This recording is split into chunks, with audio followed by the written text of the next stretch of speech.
তো বন্ধুরা, আজ আমরা এমন একটি ট্যাবলেটকে নিয়ে আলোচনা করব যা আমাদের প্রত্যেকের বাড়িতে কম বেশি থেকেই থাকে। খুব অল্প মূল্যে আমাদের বিভিন্ন শারীরিক সমস্যাকে যেমন এই ট্যাবলেট দূর করতে সক্ষম, তেমন আমরা বাগান পরিচর্যার ক্ষেত্রেও কিন্তু অনেকে এই ট্যাবলেটকে ব্যবহার করে থাকি। তো বন্ধুরা, আজ আমরা কথা বলবো ডিসপ্রিন বা অ্যাসপিরিন ট্যাবলেটকে নিয়ে। বহুল প্রচলিত এই ট্যাবলেটকে নিয়ে আমরা অনেকেই শুনেছি 50 পয়সার ট্যাবলেট কোটি টাকার কাজ, মরা গাছকে বাঁচিয়ে তুলতে এই ট্যাবলেটে জুড়ি মেলা ভার, অথবা এই ট্যাবলেটের ব্যবহারে গাছ ফুল ফলে ভরে যাবে। এক্ষেত্রে এই কথাগুলির মধ্যে কতটা সত্যতা আছে তা নিয়ে আমাদের অনেকের মনেই কিন্তু সংশয় আছে। তোমরা আমাকে অনেকেই জিজ্ঞেস করেছো, আদেও কি এই ডিসপ্রিন ট্যাবলেট গাছের কি কোনো উপকার করে, বা গাছের মধ্যে এই ডিসপ্রিন ট্যাবলেটকে আমরা কিভাবে ব্যবহার করতে পারবো, বা কোন কোন কাজে এই ডিসপ্রিন ট্যাবলেট ব্যবহার করা যায়। তাই তোমাদের সকলের কথাকে মান্যতা দিয়ে আজ আমার এই ভিডিও। আজ আমরা এই ভিডিওতে জানবো এই ডিসপ্রিন বা অ্যাসপিরিন গাছের জন্য কতটা প্রয়োজনের, এই ট্যাবলেট গাছের কোন কোন কাজে লাগে, এই ট্যাবলেটকে গাছে কিভাবে বা কতটা পরিমাণে আমরা ব্যবহার করতে পারবো, আদেও কি এই ট্যাবলেট গাছের কি কোনো উপকার করে, বা এই ডিসপ্রিন বা অ্যাসপিরিনকে ব্যবহার করলে গাছের কোন কোন ক্ষতি হতে পারে। তাই এই সব তথ্যগুলিকে আর জানতে এবং বুঝতে হতে গেলে ভিডিওটা শুরু থেকে শেষ পর্যন্ত তোমাদের দেখতে হবে, এবং অবশ্যই ভিডিও শুরুতে একটা লাইক করে দিতে হবে। যারা নতুন বন্ধু, চ্যানেলে প্রথম, অবশ্যই কিন্তু কার্তিক হর্টিকালচারকে সাবস্ক্রাইব করে রাখবে। তো বন্ধুরা, এই ডিসপ্রিন বা অ্যাসপিরিন ট্যাবলেটের মূল উপাদান হলো অ্যাসিটাইলসাইলিক সাইক্লিক অ্যাসিড, যা আমাদের গাছের জন্য একেবারেই প্রয়োজন হয় না। গাছের সমস্ত খাদ্যমৌলের মধ্যে এই উপাদান বা এই অ্যাসিড কিন্তু থাকে না। মানে এক কথায় বলা যেতে পারে, গাছের জীবনচক্র চালানোর ক্ষেত্রে এই ট্যাবলেট বা এই উপাদান আমাদের কিন্তু কোনো রকম ভূমিকা গ্রহণ করে না। কিন্তু বিশেষ কয়েকটি কাজের ক্ষেত্রে এই ট্যাবলেটকে একটি বিকল্প হিসেবে আমরা ব্যবহার করতে পারি। কিন্তু সেক্ষেত্রেও আমাদের কিছু সতর্কতা বা নিয়মকে কিন্তু মানতে হবে, না হলে গাছের কোন কোন ক্ষতি হবে সেই নিয়ে আমি পরক্ষণে তোমাদের সঙ্গে আলোচনা করব।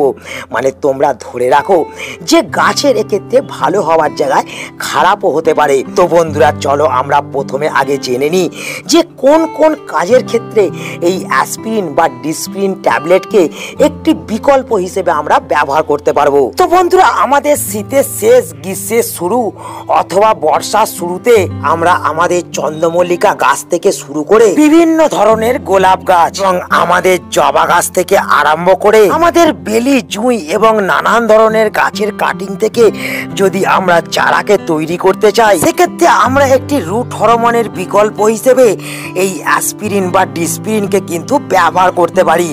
কারণ আমরা অনেক সময় দেখি যে কাটিং লাগানোর পর সেই কাটিংগুলি কালো হয়ে নষ্ট হয়ে যেতে শুরু হয়। কখনো কখনো দেখা যায় কাটিংগুলি গ্রো হওয়ার বদলে শুকিয়ে মারা যেতে শুরু করে। কিন্তু এই অ্যাসপিরিন বা ডিসপ্রিনকে যদি আমরা সঠিকভাবে কাটিং লাগানোর ক্ষেত্রে ব্যবহার করতে পারি, সেক্ষেত্রে আমাদের কাটিং গ্রো হওয়ার চান্স 99% কিন্তু বেড়ে যায়, এবং প্রত্যেকটা গাছের ডাল থেকে আমরা খুব অল্প দিনের মধ্যেই প্রচুর পরিমাণে শিকড়কে বৃদ্ধি হতে লক্ষ্য করতে পারি। কিন্তু বন্ধুরা, এক্ষেত্রে আমাদের এই ডিসপ্রিনকে কিন্তু সঠিক মাত্রাতে ব্যবহার করতে হবে। তো কিভাবে এই ডিসপ্রিনকে আমরা কাটিং লাগানোর ক্ষেত্রে ব্যবহার করব? তো বন্ধুরা, শুরুতেই আমাদের মাথায় রাখতে হবে, আমাদের এই অ্যাসপিরিন বা ডিসপ্রিনকে আমাদের বাগান পরিচর্যার ক্ষেত্রে ব্যবহার করতে হলে নিয়ম অনুযায়ী আমাদের কিন্তু ব্যবহার করতে হবে। অতিরিক্ত মাত্রাতে কখনো এই অ্যাসপিরিন বা ডিসপ্রিনকে আমরা কোনো কাজের ক্ষেত্রে ব্যবহার করব না, সেক্ষেত্রে আমাদের কিন্তু গাছের মারাত্মক ক্ষতি হতে পারে। তো এক্ষেত্রে যেহেতু আমরা অ্যাসপিরিন বা ডিসপ্রিনকে আমরা কাটিং লাগানোর ক্ষেত্রে ব্যবহার করব, সেক্ষেত্রেও আমাদের কিন্তু একটি সতর্কতাকে অবলম্বন করতে হবে। তো এখানে তোমরা দেখতে পাচ্ছ আমি কিন্তু একটা ডিসপ্রিনকে এই প্যাকেট থেকে কিন্তু কেটে বার করে নিয়েছি এবং এই ডিসপ্রিনকে আমাদের যেটা করতে হবে 1 লিটার জলের মধ্যে আমাদের কিন্তু একটা ডিসপ্রিন ট্যাবলেটকে এরকম ফেলে দিতে হবে এবং আমরা সকলেই জানি এই ডিসপ্রিন ট্যাবলেট কিন্তু অতি দ্রুত জলের মধ্যে কিন্তু দ্রবীভূত হয়ে যায় এবং দ্রুত কিন্তু কাজ করতে শুরু করে। তো এইখানে বন্ধুরা দেখছো এটা কিন্তু 1 লিটার জল নয়, আমি তোমাদেরকে দেখানোর উদ্দেশ্যে কিন্তু এই 250 ml জলের মধ্যে কিন্তু একটা ডিসপ্রিন ট্যাবলেটকে কিন্তু প্রয়োগ করলাম। এক্ষেত্রে তোমাদের যেটা করতে হবে, তোমরা ডিসপ্রিন ট্যাবলেটটা 1 লিটার জলের মধ্যে প্রয়োগ করা মাত্রই যখন গুলে যাবে তখন জলটাকে কিন্তু তোমরা একটু নাড়িয়ে নেবে এবং এই জলের মধ্যে তোমরা যেটা করবে, তোমাদের যে কাটিং করা ডালগুলো সেইগুলো কিন্তু 1 ঘন্টার জন্য ডুবিয়ে রেখে দেবে এবং তারপর যদি তোমরা সেই ডালগুলোকে তোমাদের বালি কিংবা মাটির মধ্যে বসাতে পারো বা যে কোনো মিডিয়াতে তোমরা যদি এই কাটিংগুলোকে লাগাতে পারো, সেই কাটিং করা ডাল থেকে কিন্তু চারা তৈরি হওয়ার চান্সেস বা শিকড় বৃদ্ধি হওয়ার চান্সেস কিন্তু 99% বেড়ে যাবে এবং আমাদের কোনো কাটিং ফাঙ্গাস অ্যাটাকের ফলে কিন্তু মারা যাবে না বা কোনো কাটিং কিন্তু শুকিয়ে যাবে না।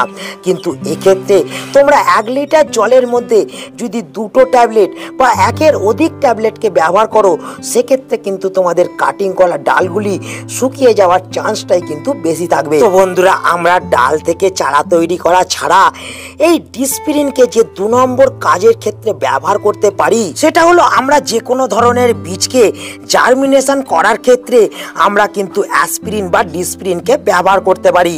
আমরা সকলেই প্রায় জানি এই অ্যাসপিরিন বা ডিসপ্রিনের মধ্যে কোনো বীজকে শোধন করে আমরা যদি মিডিয়ার মধ্যে লাগাতে পারি, তাহলে সেই বীজ থেকে চারা তৈরি হওয়ার সম্ভাবনা 99 থেকে শুরু করে 100% পর্যন্ত শিওর হয় এবং প্রত্যেকটা বীজ থেকে সহজেই কিন্তু চারা গাছ বেরিয়ে আসে।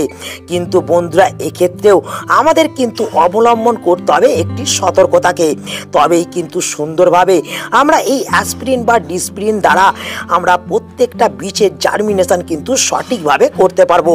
তো কি সেই সতর্কতা? বন্ধুরা, আমরা যে কোনো ধরনের বীজকে জার্মিনেশন করার ক্ষেত্রে যখন ডিসপ্রিনকে ব্যবহার করব, তখন যে সতর্কতাটাকে আমাদের প্রথম মাথায় রাখতে হবে সেটা হলো, আমরা যখন কাটিং থেকে চারা তৈরি করব তখন যেমন 1 লিটার জলের মধ্যে আমরা একটা ডিসপ্রিন ট্যাবলেটকে প্রয়োগ করব, তেমন আমরা যখন কোনো বীজ থেকে জার্মিনেশন করব তখন কিন্তু আমাদের 1 লিটার জলের মধ্যে অর্ধেকটা কিন্তু ডিসপ্রিন ট্যাবলেটকে প্রয়োগ করতে হবে এবং প্রয়োগ করে দেওয়ার পর আমরা এই বীজগুলোকে কিন্তু আমরা সেই ডিসপ্রিন মিশ্রিত জলের মধ্যে 3 থেকে 4 ঘন্টা কিন্তু ভিজিয়ে রাখবো এবং 3 থেকে 4 ঘন্টা পর আমরা বীজগুলোকে তুলে নিয়ে আমরা কিন্তু মিডিয়ার মধ্যে লাগিয়ে দিলেই খুব দ্রুত, খুব অল্প সময়ের মধ্যেই আমরা কিন্তু আমাদের বীজ থেকে জার্মিনেশন হতে লক্ষ্য করতে পারবো এবং আমাদের চারা গাছগুলি সুস্থ সবল এবং সতেজ থাকবে। খুব অল্প দিনের মধ্যেই আমরা প্রচুর পরিমাণে কিন্তু গাছ থেকে ফলনকেও পেতে পারবো। তো বন্ধুরা, এই বীজ জার্মিনেশন করা ছাড়া যে 3 নম্বর কাজের ক্ষেত্রে আমরা এই ডিসপ্রিন বা অ্যাসপিরিনকে ব্যবহার করতে পারি, সেটা হলো আমরা অনেকেই কিন্তু ফুলদানির মধ্যে ফুলকে এনে রাখতে ভালোবাসি এবং সকলে আমরা চাই যে সেই ফুলগুলো দীর্ঘ সময় পর্যন্ত যাতে সতেজ থাকে। সেক্ষেত্রে আমরা যেটা করি, ফুলদানির মধ্যে আমরা কিন্তু জলকে প্রয়োগ করে থাকি, কিন্তু আমরা যদি এই জলের পরিবর্তে আমরা এই ডিসপ্রিন মিশ্রিত জলকে প্রয়োগ করতে পারি, সেক্ষেত্রে কিন্তু দীর্ঘ সময় পর্যন্ত আমাদের ফুলদানির ফুলগুলি কিন্তু সতেজ থাকবে এবং তার সঙ্গে সঙ্গে আমাদের বাড়ির সৌন্দর্যতাকে আমরা কিন্তু বাড়িয়ে তুলতে পারবো। তো সেক্ষেত্রেও আমাদের যেটা করতে হবে, আমাদের 1 লিটার জলের মধ্যে অর্ধেকটা ডিসপ্রিনকে গুলে আমরা কিন্তু সেই জলটা ফুলদানির মধ্যে কিন্তু দিয়ে দেবো এবং সেই জলের মধ্যে আমরা ফুলের কাটিংগুলোকে এনে কিন্তু রেখে দেবো। এক্ষেত্রে যেমন ফুলগুলো দীর্ঘ সময় পর্যন্ত সতেজ থাকবে, এমন কিন্তু ফুলের সুগন্ধ দীর্ঘ সময় পর্যন্ত আমাদের বাড়ির মধ্যে ছড়িয়ে পড়বে। এর পাশাপাশি বন্ধুরা, এই অ্যাসপিরিন বা ডিসপ্রিনকে আমরা একটি বিকল্প ছত্রাকনাশক হিসেবেও ব্যবহার করতে পারি আমাদের গাছের মধ্যে। যারা তোমরা খুব কম খরচের মধ্যে গাছ থেকে ছত্রাক এবং নানান ধরনের ব্যাকটেরিয়াকে দূর করতে চাও, তারা কিন্তু এই অ্যাসপিরিন বা ডিসপ্রিনকে গাছের মধ্যে একটি বিকল্প ছত্রাকনাশক হিসেবেও ব্যবহার করতে পারো। কিন্তু সেক্ষেত্রেও আমাদের বিশেষ কয়েকটি সতর্কতা এবং নিয়মকে কিন্তু মানতে হবে। তো প্রথম যে নিয়মটিকে আমাদের মানতে হবে সেটা হচ্ছে আমরা 1 লিটার জলের মধ্যে আমরা কিন্তু অর্ধেকটা ডিসপ্রিনকে প্রয়োগ করে আমরা সেই ডিসপ্রিন মিশ্রিত জলটাকে গাছের মধ্যে একটি ছত্রাকনাশক হিসেবে কিন্তু স্প্রে করব। গাছের শিকড়ের মধ্যে বা মাটির মধ্যে কখনোই এই ডিসপ্রিনকে কিন্তু ব্যবহার করা চলবে না। এবং এর পাশাপাশি আমাদের যে বিশেষ সতর্কতাকে মানতে হবে সেটা হচ্ছে আমরা মাসে একবারই এই ডিসপ্রিনকে কিন্তু গাছের মধ্যে প্রয়োগ করতে পারবো। ঘন ঘন কিংবা অতিরিক্ত পরিমাণে প্রয়োগ করতে থাকি তাহলে কিন্তু আমাদের গাছের পাতাগুলো হলুদ হয়ে গাছের পাতাগুলো কিন্তু পুড়ে যেতে শুরু করবে এবং ধীরে ধীরে গাছের কাণ্ড শুকিয়ে গাছগুলো কিন্তু মারা যেতেও শুরু করবে। এবং এর পাশাপাশি আমাদের যে শেষ সতর্কতা এবং নিয়মকে মানতে হবে, এই ডিসপ্রিন মিশ্রিত জলকে আমরা কখনোই কিন্তু প্রবল গ্রীষ্মে কিংবা রোদ্দুর ওঠার সময় ব্যবহার করতে পারবো না। আমাদের ওয়েদার যখন ড্রিম থাকবে কিংবা আমরা বিকালবেলায় কিংবা সন্ধেবেলাতে আমরা এই ডিসপ্রিন মিশ্রিত জলটা একটি ছত্রাকনাশক হিসেবে গাছের পাতার মধ্যে কিন্তু স্প্রে করতে পারবো। তো বন্ধুরা, এক্ষেত্রে তোমরা অনেকেই বলতে পারো যে আমি প্রথমে ডিসপ্রিন ব্যবহার করার কথা বললাম এবং পরক্ষণে আবার ডিসপ্রিনকে ব্যবহার করতে বারণও করলাম। তোমরা এক্ষেত্রে অনেকেই কিন্তু এই সময় কনফিউজ হয়ে গেছো। তোমরা অনেকেই ভাবছো এই ডিসপ্রিন বা অ্যাসপিরিনকে গাছের মধ্যে ব্যবহার করা কি ঠিক হবে না ব্যবহার করা ঠিক হবে না। তো বন্ধুরা, ভিডিও শেষ মুহূর্তে দাঁড়িয়ে তোমরা যদি আমার মতামত নিতে চাও তাহলে আমি একটা কথাই বলবো, কাটিং লাগানো, বীজ জার্মিনেশন কিংবা ফুলদানিতে দীর্ঘ সময় পর্যন্ত ফুলকে সতেজ রাখার ক্ষেত্রে তোমরা কিন্তু এই ডিসপ্রিন বা অ্যাসপিরিনকে ব্যবহার করতে পারো। তাছাড়া আর কোনো ক্ষেত্রে এই ডিসপ্রিন বা অ্যাসপিরিনকে গাছের মধ্যে প্রয়োগ না করাই ভালো। এক্ষেত্রে যেমন মরা গাছ তো বেঁচে উঠবে না, উপরন্তু আমাদের ভালো গাছ কিন্তু মারা যেতে শুরু করবে। তো আমি তোমাদের একটা কথাই বলবো, গাছের বৃদ্ধি বিকাশ থেকে শুরু করে গাছের নানান রকম সমস্যার ক্ষেত্রে আমি যেসব ভিডিওকে তোমাদের সামনে আনছি সেটা জৈব হোক কিংবা রাসায়নিক, তোমরা এই দুটো পদ্ধতিকে অবলম্বন করো তোমাদের গাছের পরিচর্যার ক্ষেত্রে। তোমরা এই ডিসপ্রিনকে না ব্যবহার করে তোমরা যদি রাসায়নিক কিংবা জৈব যে কোনো জিনিসকে গাছের মধ্যে সঠিক মাত্রায় সঠিক সময় যদি ব্যবহার করতে পারো তাহলে কিন্তু তোমরা সঠিক বেনিফিট তোমাদের ছাদ বাগান থেকে লক্ষ্য করতে পারবে এবং সারা বছর তোমাদের গাছ কিন্তু সুস্থ থাকবে। রিস্ক নিয়ে কোনো কাজ না করাই বন্ধুরা এই সময় আমাদের পক্ষে ভালো। তো বন্ধুরা, আজকে তোমরা অবশ্যই এই ভিডিও থেকে জানতে পারলে যে এই অ্যাসপিরিন গাছের মধ্যে কতটা প্রয়োজনের বা কোন কোন কাজের ক্ষেত্রে আমরা অ্যাসপিরিন বা ডিসপ্রিনকে ব্যবহার করতে পারবো। তাই আজ এই ছোট্ট ভিডিওটাকে এখানেই আমি শেষ করছি। আশা করি এই ভিডিওটা তোমাদের সকলের কাজে লেগেছে। যদি ভিডিওটা ভালো লাগে তাহলে অবশ্যই ভিডিওটাকে কিন্তু লাইক করে দেবে, ভিডিওটা প্রচুর প্রচুর শেয়ার করে দেবে এবং যারা নতুন বন্ধু চ্যানেলে প্রথম অবশ্যই কিন্তু কার্তিক এগ্রিকালচারকে সাবস্ক্রাইব করে রাখবে। এতক্ষণ ভিডিওটা ধৈর্য সহকারে দেখার জন্য সকলকে ধন্যবাদ। দেখা হচ্ছে আবার একটা নতুন ভিডিওতে।